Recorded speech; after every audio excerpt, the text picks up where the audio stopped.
Close your eyes and imagine. You're 17 years old, a junior in high school, young and carefree.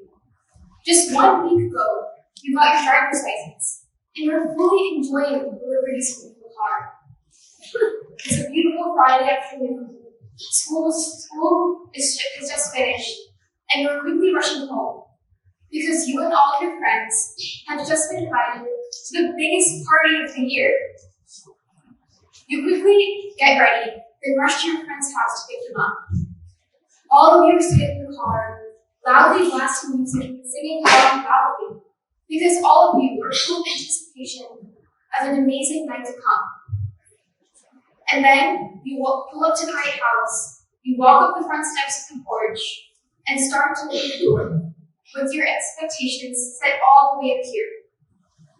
As soon as you open that door, your expectations drop. Because when you walk in, you see your own peers casually walking around smoking weed. You see kids in the back of the room doing lines of coke on the dining table.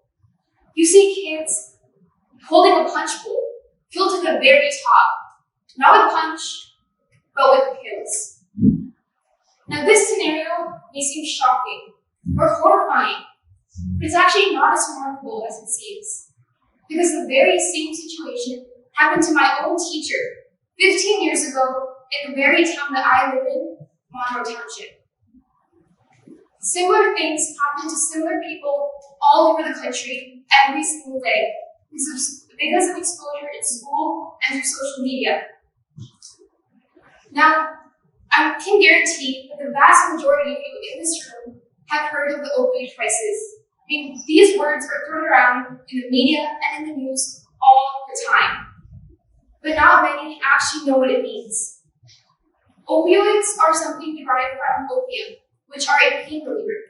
And in the past few years, researchers have been trying to figure out how to develop them synthetically in order to moderate the amount of pain relief that they give to us. This pain relief can treat things can help cope with conditions like cancer. They can help give us relief from conditions after surgery and after injury. So why are they so bad? They aren't, because they are normal medications prescribed to us from doctors. But because we don't know how to use them, or we may overuse them, their effects to us are harmful. And in the past 15 years or so, the general usage, prescription, and acceptance of opioids has boosted so high that we are now in the middle of something called the opioid epidemic. Just last year, October, Pennsylvania Governor Tom Wolf said that this opioid epidemic is going to turn into a pandemic, and he declared this as a state of national emergency. When you think of the words national emergency, what comes to mind?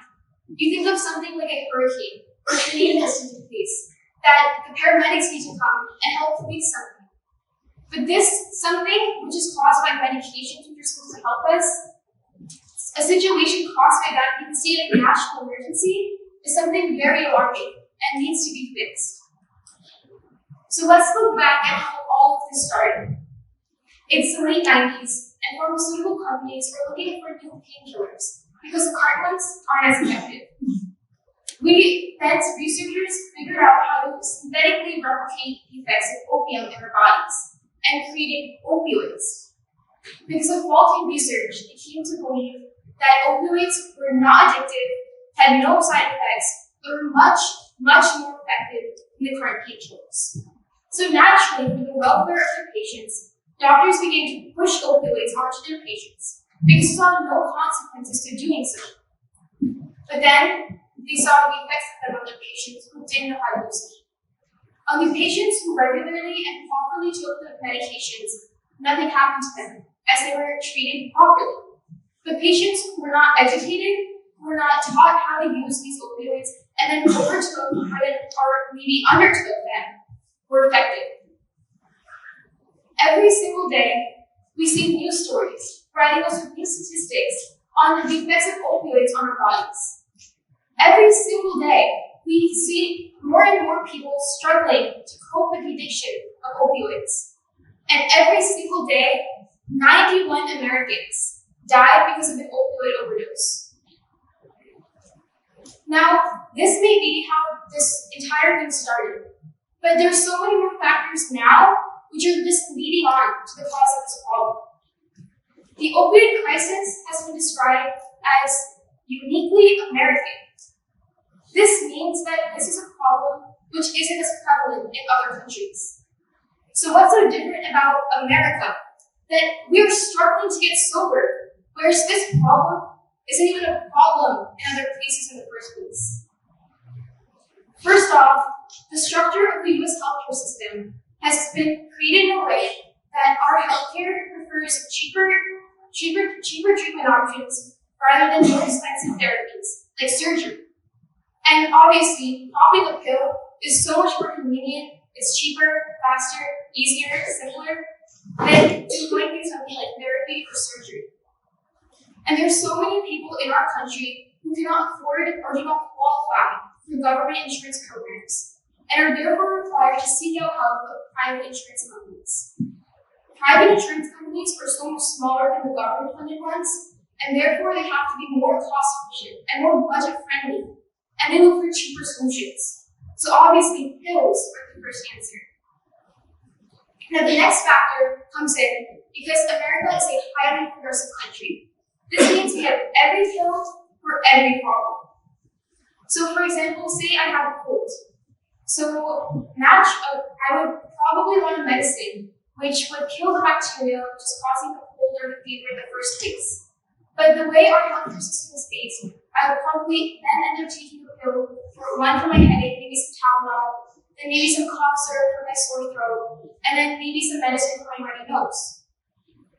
What the doctors do in our medical system is that instead of looking for the root of our medical problems, they give us pill after pill after pill.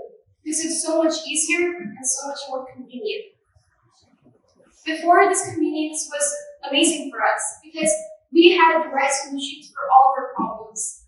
But if we dig deeper, we see the effects that these opioids are having on us. So the opioid crisis is something which is affecting our country in a plethora of ways. But there's one group of people it is affecting in particular, and that being teenagers. Let's look back at an example I was talking about earlier with my teacher. When he and his friends walked into that party, they were looking at each other, wondering what they should do next. And what they decided to do was leave the party. And this response was the right response. But there are thousands of teens all over the country who, when exposed to opioids in school, at parties, or even with their own friends, don't have the right response. And this one wrong decision can transform your life into ruins. So, let me give you an example. Because as a high schooler myself, I can assure you that the stresses of high school can really take a toll on your brain. Maybe getting a 5 on your AP exam, getting into a good college, getting a good score on your SAT, just even keeping up with your grades and your GPA can really take a toll on you. These stresses affect some high schoolers in such ways that they look for measures to keep themselves calm and clear-headed. There are many who de-stress in natural and therapeutic ways, like yoga or even listening to music. But there's so many other teens who look for more drastic, more extreme ways to calm themselves down, simply because they're so much more effective. An example being Adderall, which is a drug which many of you may have heard of. It is normally used to treat people with ADHD. But when someone who doesn't have ADHD takes Adderall, the effect that it has on them is that it immediately makes their body alert and attentive. And then your body goes through a calming effect. So many take Adderall before even taking a test or before going to your football game, and because it makes you that much more clear-headed. So there are thousands of college students and teens who take Adderall because of the calmness it gives them. And this feeling is called a high, which is also given by many other drugs. So while taking this drug once or twice or even 3 times may give you this high, eventually your body grows tolerant towards it. And then over time, this tolerance goes to such a high level that your body cannot function without this drug present in your life. You cannot go through your daily activities, through your daily standard routine, without having this drug present. Because if you even try to step away, you go through excruciating withdrawal symptoms, like diarrhea and vomiting, mental health issues, and in most severe cases, seizures and comas. So the effects of the opioid crisis on our country and the people living in it is huge. But even then, not much is being done to stop it. But to protect ourselves, our family, and our friends, all you have to remember is the 3 R's. And I know what all of you are thinking: reduce, reuse, recycle. That's not what I'm talking about. The 3 R's in this case are rights, risks, and responsibilities. The first R, rights, refers to the healthcare side of things. You as a patient need to remember your rights when you're in a doctor's office.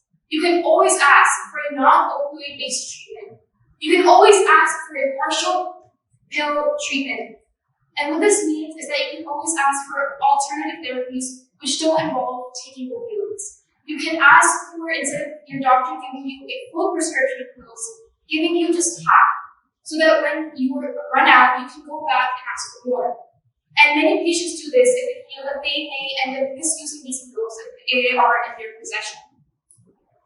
The next R, risks, refers to you must know the risks which come with taking opioids. You must be informed that if you take opioids, you are under risk for health conditions like anxiety and depression. You may end up going through symptoms like diarrhea and vomiting and muscle cramps. And you are at risk for physical tolerance and dependence on the drugs, and in extreme cases, addiction and death. And the last R, responsibilities, refers to once you accept these opioids, you must remember the responsibilities which come with it. It's essential to keep them out of the hands of young children in case they misuse them. And it is essential to go through them every 6 months to make sure nothing is expired. And if something is unused or unwanted, it must be disposed of in a proper and correct manner. So there are many organizations in place all over the country and the world to stop and stem the flow of the opioid crisis. But there's one organization in particular which is providing the kind of relief that the opioid crisis needs. The number one relief that it needs, which is education.